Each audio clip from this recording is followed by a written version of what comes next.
kuliah perilaku konsumen KAU Nareswari SEMM. Dan perkenalkan, kami dari kelompok 3. Kali ini kami akan membahas materi mengenai sikap dan risiko yang dirasakan dalam perilaku konsumen. Dan sebelum kita masuk ke materi, izinkan kami memperkenalkan diri terlebih dahulu. Perkenalkan, saya Erwin Erida. Saya Nadifa Maulata Zaka. Saya Dina Rosita Dewianti. Dalam materi yang kami bawakan, ada beberapa indikator yang masuk. Yang pertama ada teori afektif, kognitif, konatif, lalu teori stimulus, organisme, response, atau yang disingkat dengan SOR dalam konteks perilaku konsumen. Dan selanjutnya ada indikator Teknologi Acceptance Model atau TAM, dan teori of rationed action atau yang disingkat dengan TRA. Yang terakhir, kepercayaan dari. Jadi di sini saya akan menjelaskan materi tentang teori perilaku konsumen. Dengan poin yang pertama ada teori afektif, teori kognitif, dan teori konatif. Teori ini menjelaskan bahwa perilaku konsumen dipengaruhi oleh 3 komponen tersebut. Yang pertama ada komponen kognitif. Komponen kognitif ini berkaitan dengan pengetahuan dan informasi yang dimiliki konsumen terhadap suatu produk. Contohnya, kita memilih membeli makanan karena kita tahu bahwa makanan tersebut sudah bersertifikat halal dan kualitas yang baik. Yang kedua ada komponen afektif. Jadi komponen ini berkaitan dengan perasaan dan emosi konsumen terhadap suatu produk. Contohnya kayak konsumen merasa senang, merasa percaya, merasa nyaman menggunakan suatu merek karena memiliki citra halal dan terpercaya. Yang ketiga ada komponen konatif. Jadi komponen konatif ini berkaitan dengan niat atau tindakan konsumen untuk melakukan pembelian suatu produk. Contohnya setelah mengetahui dan menyukai suatu produk halal, konsumen akhirnya memutuskan untuk membeli produk tersebut. Selanjutnya ada poin dari teori stimulus, organisme, dan respons atau bisa disingkat dengan SOR. Jadi teori ini menjelaskan bahwa perilaku konsumen dipengaruhi oleh rangsangan dari lingkungan yang kemudian diproses oleh individu dan menghasilkan respon tertentu. Jadi yang pertama ada teori stimulus atau rangsangan. Jadi stimulus ini adalah faktor eksternal yang mempengaruhi konsumen. Seperti halnya iklan, promosi, desain produk, harga produk, bahkan lingkungan toko seperti itu. Jadi pada teori stimulus ini dibagi menjadi 2. Yang pertama ada stimulus fisik dan stimulus psikologis. Jadi pada stimulus fisik ini berupa warna, bentuk, suara, dan aroma. Pada stimulus psikologis ini berupa citra merek, suasana hati, dan persepsi konsumen.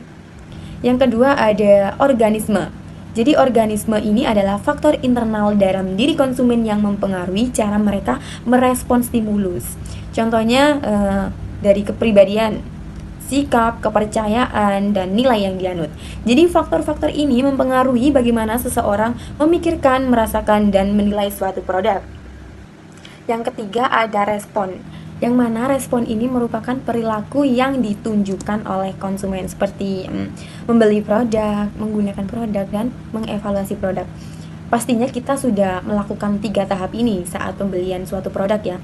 Yang pertama kita membeli suatu produk, dan yang kedua dalam menggunakan suatu produk pastinya kita menilai dong produk yang kita beli, baik dari segi kenyamanan bahkan kualitas. Setelah itu kita mengevaluasi dari produk yang kita beli setelah kita gunakan tadi. Kita mengevaluasi apakah ada produk cacat, apakah ada rasa tidak nyaman saat menggunakan. Misalnya kita membeli suatu baju ya dengan bahan polyester, seperti yang kita tahu bahan tersebut kan terkenal dengan kurang nyamannya ya dengan bahannya, baik dari penyerapan keringat dan lain sebagainya. Jadi kita harus bisa menilai suatu produk dari 3 proses ini. Oke, SOR, stimulus, organisme, response. Teori SOR ini menjelaskan untuk bagaimana rangsangan dari luar bisa dapat mempengaruhi perilaku konsumen. Antaranya, stimulus. Stimulus ini suatu teori rangsangan dari luar untuk memengaruhi perilaku konsumen, seperti melalui iklan, harga, promosi. Lalu O, organisme, yaitu suatu perilaku konsumen yang terpengaruh melalui kondisi dalam diri konsumen sendiri, seperti persepsi atau emosi, sikap. Nah, selanjutnya response, yaitu suatu perilaku konsumen yang terpengaruhi dari tindakan konsumen itu sendiri, seperti membeli, menggunakan, atau menilai produk. Oke, dalam teori SOR ini ada beberapa contoh penerapannya, seperti dalam pembelian, penggunaan produk, atau evaluasi. Dari pembelian apa sih contohnya? Contohnya adalah ketika iklan yang menarik dapat membuat konsumen tertarik dan akhirnya membeli produk. Lalu, contoh penerapan penggunaan produk. Gimana sih teori SOR ini bisa mempengaruhi dalam penggunaan produk? Kayak konsumen yang percaya diri bisa memungkinkan untuk menggunakan produk kecantikan untuk meningkatkan penampilannya. Lalu contoh penerapan evaluasi produk, yang bagaimana konsumen bisa mengevaluasi suatu produk dengan kondisi keuangannya yang terbatas, dan dari situ biasanya dia akan menilai produk berdasarkan harga yang terjangkau. Terus gimana sih cara pemanfaatan teori SOR dalam pemasaran? Ada beberapa cara yang biasanya dilakukan. Yang pertama dalam iklan, biasanya menampilkan iklan yang menarik agar konsumen tertarik pada produk. Yang kedua, melalui promosi, biasanya memberikan diskon atau promo agar konsumen terdorong membeli produk. Lalu yang ketiga ada harga. Melalui harga biasanya bisa menentukan harga yang sesuai dengan kemampuan konsumen. Yang keempat melalui produk. Biasanya dari produk ini didesain sesuai kebutuhan dan keinginan konsumen. Dan yang terakhir dengan cara lingkungan toko, yaitu menciptakan suasana toko yang nyaman, misalnya dengan pencahayaan yang baik, terus atau musik yang nyaman atau musik yang lagi tren, atau sesuai dengan interior yang biasanya konsumen minati, bisa juga. Selanjutnya kita akan masuk ke contoh kasus teori SOR. Menurut Sudaryanto et al. Pada tahun 2023 dalam penelitiannya yang berjudul Online Fashion Gen Z Consumers Review in Post-Pandemic COVID-19 Attack Mining Approach, yang mengeksplorasi faktor-faktor yang mempengaruhi perilaku belanja online Gen Z untuk produk fashion di Indonesia. Penelitian ini menggunakan pendekatan Electronic Word of Words atau yang biasa disebut dengan EWOM dan kualitas layanan elektronik. Penelitian tersebut menggunakan data sekunder dari 8.577 ulasan pelanggan yang berasal dari platform iMatahari, Zalora, dan Pamelo pada periode tahun 2020 hingga pertengahan 2023. Penelitian ini menggunakan 3 teori, antaranya yang pertama yaitu teori triangulasi kualitas layanan elektronik atau yang biasa disebut e-SERVQual. Yang kedua, teori model psikoanalitik dari Sigmund Freud. Dan teori yang ketiga yaitu analisis text mining. Dalam teori psikoanalitik Freud, konsumen memiliki struktur pikiran yang terdiri dari yang pertama ID, yang kedua ego, yang ketiga superego. Struktur tersebut mempengaruhi motivasi konsumen dalam melakukan pembelian. Analisis text mining dilakukan menggunakan aplikasi Orange dan menghasilkan 10 kata kunci utama beserta analisis sentimen. Dengan menggunakan analisis semiotika sosial atau yang disingkat dengan SSA. Ulasan pelanggan kemudian ditabulasi dalam tabel silang untuk mengidentifikasi komentar yang termasuk kategori ID, ego, dan superego. Hasil penelitian menunjukkan bahwa produk yang berkualitas dapat mempengaruhi loyalitas pelanggan dalam e-commerce. Lalu kita ke persepsi halal dalam ekonomi Islam. Dalam ekonomi Islam, label halal menjadi salah satu faktor yang mempengaruhi persepsi konsumen. Produk halal adalah produk yang tidak mengandung bahan terlarang seperti babi atau alkohol. Yang kedua, diproduksi sesuai dengan aturan Islam. Yang ketiga, bersih dan baik untuk dikonsumsi. Motivasi konsumen muslim adalah membeli produk yang sesuai dengan nilai dalam prinsip Islam. Persepsi dan motivasi ini akhirnya membentuk perilaku konsumen dalam membeli produk. Lalu perilaku konsumen. Perilaku konsumen itu merupakan perilaku seseorang saat membeli dan menggunakan barang atau jasa. Konsumen berperan sebagai pembeli, pengguna, dan pembayar. Perilaku konsumen biasanya dipengaruhi oleh beberapa faktor. Yang pertama antaranya yaitu faktor internal. Faktor internal apa saja? Yaitu persepsi dan motivasi. Persepsi itu cara konsumen memandang suatu produk, yang motivasi itu dorongan untuk membeli produk. Lalu faktor yang kedua adalah faktor eksternal, di mana faktor eksternal ini terdiri dari norma sosial, identitas diri, harga, pengaruh lingkungan. Baik, saya akan menjelaskan tentang eksternal konsumen individu yang membeli produk dari perusahaan. Eksternal konsumen individu ini dipengaruhi oleh beberapa faktor, yaitu seperti perilaku, norma subjektif, kontrol perilaku yang dirasakan, identitas diri, terus keputusan pembelian, dan harga pada produk. Selanjutnya yaitu yang pertama, sikap atau perilaku konsumen. Perilaku konsumen ini didasarkan pada keyakinan dan pengetahuan terhadap suatu produk, yaitu di mana semakin positif sikap konsumen terhadap suatu produk, maka semakin kuat niat untuk membelinya.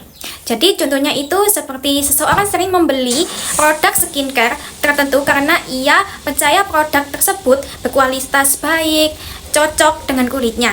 Yang kedua, dalam konteks agama, tingkat religiusitas mempengaruhi perilaku konsumsi, yang dimana konsumen muslim lebih cenderung memilih produk yang halal karena ajaran Islam mewajibkan konsumsi halal atau mengkonsumsi halal. Perilaku konsumsi halal ini dimulai dari keyakinan bahwa produk tersebut halal. Jadi contohnya itu seseorang konsumen muslim memilih membeli makanan dengan label halal karena ia yakin produk tersebut sesuai dengan ajaran Islam. Dan selanjutnya, pelaku usaha harus meyakinkan sesuai diri dengan perkembangan teknologi dan digitalisasi industri halal agar tetap memenuhi kebutuhan konsumen. Seperti contohnya itu, konsumen membeli produk halal melalui aplikasi belanja online seperti Shopee, Lazada, TikTok, dan lain-lain, karena sekarang itu banyak produk halal yang dipasarkan secara digital. Selanjutnya, mengenai tentang resiko yang dirasakan oleh konsumen.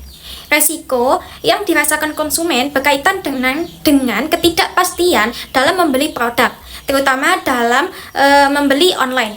Beberapa jenis resiko yaitu yang pertama, resiko finansial, yaitu kemungkinan kehilangan uang. Jadi yang dimana konsumen itu takut uangnya hilang ketika transfer pembayaran, tetapi barang tidak dikirimkan oleh penjual, karena terkadang sering di online shop itu terbanyak kecurangan.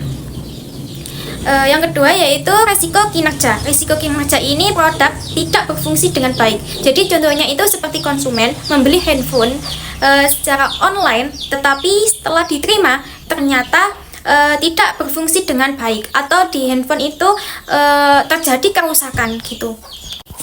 Yang ketiga yaitu resiko fisik. Resiko fisik ini produk dapat membahayakan konsumen. Jadi contohnya juga itu konsumen membeli produk kosmetik, tetapi ternyata produk tersebut menyebabkan iritasi pada kulit. Karena kadang sekarang itu banyak menjual produk dengan bahan yang merkuri. Jadi kalau yang punya kulitnya sensitif itu bisa merusak kulit orang yang membeli tersebut atau konsumen tersebut. Terus yang keempat yaitu resiko psikologis. Jadi resiko psikologis ini pembelian tidak sesuai dengan konsep diri. Jadi yaitu di mana konsumen merasa tidak percaya diri setelah membeli produk karena ternyata kualitasnya itu tidak baik atau buruk. Terus yang terakhir resiko sosial. Resiko sosial ini pembelian mempengaruhi penilaian orang lain terhadap konsumen. Jadi contohnya itu konsumen itu membeli tas bermerek tiruan atau KW, lalu khawatir orang lain itu menilai negatif terhadapnya. Baik, selanjutnya kita membahas tentang resiko dalam perspektif Islam. Dalam Islam, mengelola risiko merupakan upaya menjaga amanah dari Allah. Hal ini dijelaskan dalam Al-Quran, surah Luqman, ayat 34 dan Al-Hajj Al-Hasyr ayat 18, yang dimana konsumen muslim harus bijak dalam membeli, terutama secara online. Konsumen juga harus menghindari transaksi yang mengandung riba, masyir, dan zolim. Konsumen muslim memastikan produk memiliki label halal sebelum membeli makanan tersebut. Terus selanjutnya yaitu contohnya konsumen tidak membeli produk dari toko online yang tidak jelas atau mencurigakan. Karena kalau mencurigakan itu pasti ada hal yang janggal atau hal yang disembunyikan oleh penjual tersebut gitu. Terus yang terakhir, konsumen itu menghindari transaksi yang mengandung riba, penipuan, atau ketidakjelasan pada produk tersebut. Teknologi Acceptance Model atau bisa disebut dengan TAM. Jadi, TAM ini merupakan teori yang menjelaskan bagaimana sih seseorang menerima dan menggunakan teknologi informasi. Jadi, teori ini sering digunakan penelitian untuk mengetahui konsumen dalam menggunakan teknologi, seperti aplikasi belanja online, marketplace, atau sistem digital lainnya. TAM membantu menjelaskan mengapa sih seseorang mau atau tidak mau dalam menggunakan teknologi. Pada TAM terbagi menjadi 3 konsep utama. Yang pertama ada konsep behavioral intention atau niat menggunakannya. Yang kedua ada perceived ease of use atau persepsi kemudahan. Yang ketiga ada perceived of usefulness atau persepsi kegunaan. Untuk persepsi yang pertama ada behavioral intention atau niat menggunakannya. Jadi behavioral intention ini adalah niat seseorang untuk menggunakan teknologi. Jadi niat ini muncul karena seseorang merasa teknologi tersebut yang pertama mudah digunakan, dan yang kedua bermanfaat bagi aktivitasnya. Contohnya, seseorang yang berniat menggunakan aplikasi belanja online karena mereka merasa bahwa saat mereka menggunakan aplikasi tersebut merasa praktis dan membantu mencari produk halal lebih cepat. Yang kedua adalah perceived ease of use atau persepsi kemudahan, yang mana ini menilai sejauh mana sih seseorang percaya bahwa teknologi mudah digunakan dan tidak membutuhkan usaha yang sulit.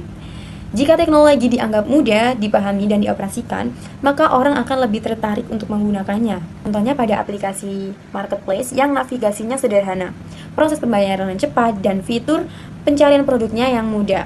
Jadi semakin mudah teknologi yang digunakan, maka semakin besar kemungkinan seorang menggunakannya terus-menerus. Dan yang ketiga ada perceived usefulness atau persepsi kegunaan.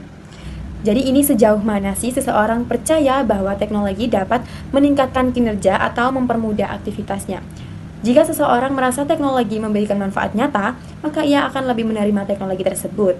Contohnya, aplikasi yang mempermudah untuk mencari produk halal. Konsumen dapat membandingkan harga dengan cepat dan pembelian dapat dilakukan tanpa datang ke toko. Selain 3 faktor utama tadi, TAM juga dipengaruhi oleh beberapa faktor lain. Yang pertama ada faktor sosial atau pengaruh orang lain. Yang kedua, kepercayaan terhadap teknologi. Dan yang ketiga ada kontrol perilaku pengguna. Jadi faktor-faktor ini dapat mempengaruhi persepsi kemudahan penggunaan dan persepsi manfaat teknologi. Oke, kita akan masuk ke pembahasan TRA. Apa sih itu TRA? TRA itu merupakan teori yang menjelaskan hubungan antara sikap, norma subjektif, dan niat seseorang untuk berperilaku. Menurut teori ini, perilaku seseorang itu ditentukan oleh niatnya untuk melakukan perilaku tersebut. Niat tersebut biasanya dipengaruhi antaranya dari sikap terhadap perilaku, lalu norma subjektif. Jika seseorang memiliki sikap positif dan mendapatkan dukungan dari orang di sekitarnya, maka besar kemungkinan ia akan melakukan perilaku tersebut. Karena ini alur teorinya TRA yaitu keyakinan, sikap, niat, dan perilaku. Dan dalam TRA ini ada beberapa faktor yang bisa mempengaruhi perilaku Gen Z. Yang pertama, sikap terhadap perilaku, yaitu penilaian seseorang terhadap suatu tindakan, apakah dianggap baik atau tidak. Sikap Gen Z dapat dipengaruhi biasanya ada beberapa ya, dengan pandangan seperti persepsi tentang manfaat atau kerugian dari suatu tindakan tersebut. Lalu biasanya juga Gen Z itu dipengaruhi oleh nilai dan kepercayaan pribadi. Yang terakhir biasanya Gen Z itu dipengaruhi oleh media sosial. Faktor yang kedua yaitu norma subjektif. Ya, perilaku Gen Z itu biasanya dipengaruhi oleh norma subjektif, yaitu biasanya pandangan seseorang tentang apa yang diharapkan orang lain terhadap dirinya. Nah, biasanya Gen Z ini berpengaruh dari norma subjektif itu melalui keluarga, teman, influencer, brand awareness atau kesadaran terhadap mereknya. Faktor yang ketiga yaitu niat untuk berperilaku. Nah, Gen Z ini biasanya punya niat dari dirinya sendiri untuk melakukan suatu tindakan tersebut. Nah, dari faktor ini tuh biasanya dia akan berpengaruh dari sikap terhadap perilaku, norma subjektif, kontrol perilaku yang dirasakan, atau kemudahan atau kesulitan melakukan tindakan. Nah, dari teori TRA ini pastinya tuh ada contoh penerapannya ya. Yang pertama kita akan ke contoh penerapan dalam merek fashion. Biasanya sebuah merek itu meningkatkan penjualan kepada generasi Gen Z itu dengan cara menawarkan produk sesuai dengan nilai dan gaya hidup Gen Z. Lalu yang kedua, bekerja sama dengan influencer yang populer. Terus yang ketiga, membangun citra merek yang menarik bagi generasi Gen Z. Lalu contoh penerapan yang kedua melalui aplikasi teknologi. Nah, biasanya perusahaan teknologi itu meningkatkan jumlah penggunaan kepada generasi Gen Z dengan cara membuat aplikasi yang mudah dan menarik. Terus yang kedua, mempromosikan aplikasi yang mudah digunakan dan menarik. Yang ketiga, mempromosikan aplikasinya melalui media sosial. Lalu, manfaat TRA untuk pemasaran TRA membantu perusahaan memahami perilaku Gen Z dengan cara melalui memahami sikap Gen Z, norma sosialnya bagaimana, dan niat konsumennya. Dari pemahaman ini, perusahaan itu bisa membuat strategi pemasaran yang lebih efektif. Lalu, gimana sih tips penerapan untuk pemasaran kepada generasi Gen Z? Nah, ada beberapa cara. Yang pertama itu fokus pada nilai dan gaya hidup generasi Gen Z yang sangat peduli pada nilai gaya hidup mereka. Karena itu, biasanya pemasaran harus sesuai dengan hal-hal yang penting bagi mereka. Yang kedua, menggunakan media sosial. Media sosial itu merupakan cara yang paling efektif untuk menjangkau generasi Gen Z.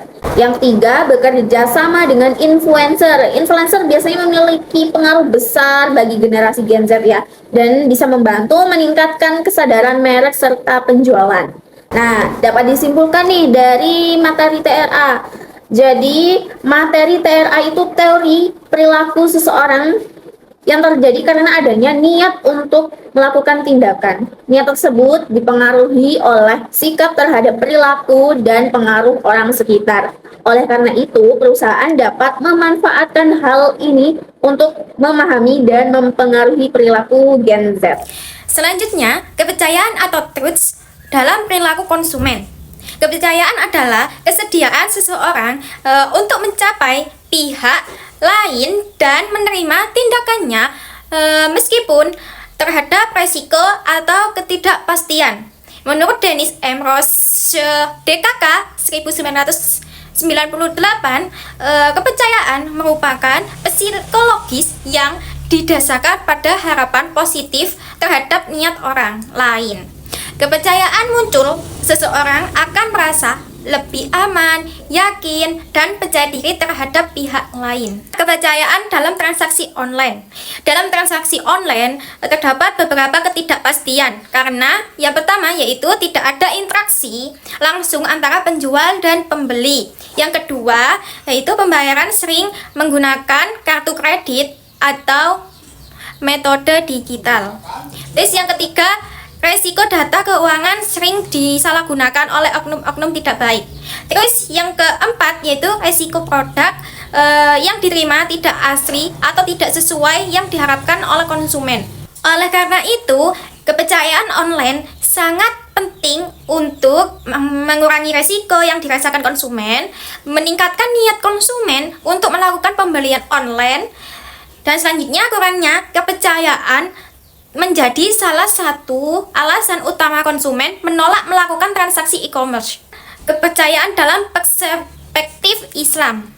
Dalam Islam, kepercayaan berkaitan erat dengan kejujuran dalam jual beli. Pedoman kejujuran ini dijelaskan dalam Al-Quran seperti pada Al-Ahzab ayat 23 sampai 24, Al-Ahzab ayat 35, dan Az-Zumar ayat 38 sampai 39. Ayat-ayat tersebut mengajarkan umat Islam untuk bersikap jujur, amanah, dan dapat dipercaya dalam kegiatan jual beli. Yang selanjutnya ringkasan grafik perilaku konsumsi umat Islam. Perilaku konsumsi umat Islam ini dipengaruhi oleh faktor internal dan eksternal. Seperti yang pertama sikap atau perilaku, terus yang kedua norma subjektif, yang ketiga persepsi kontrol perilaku, yang keempat identitas diri, dan yang kelima kesadaran halal, dan keenam religiusitas, dan yang terakhir keputusan pembelian dan perilaku belanja. Baik, kami ucapkan terima kasih kepada dosen mata kuliah perilaku konsumen Kak Ayu Nareswari SEMM yang telah mempersilahkan kami untuk menjelaskan materi pada bab kali ini. Dan tak lupa kami ucapkan juga terima kasih kepada teman-teman yang telah menyimak materi kami dari awal sampai akhir. Dan kami juga ucapkan jangan lupa untuk like, comment, dan subscribe. Bye. Assalamualaikum.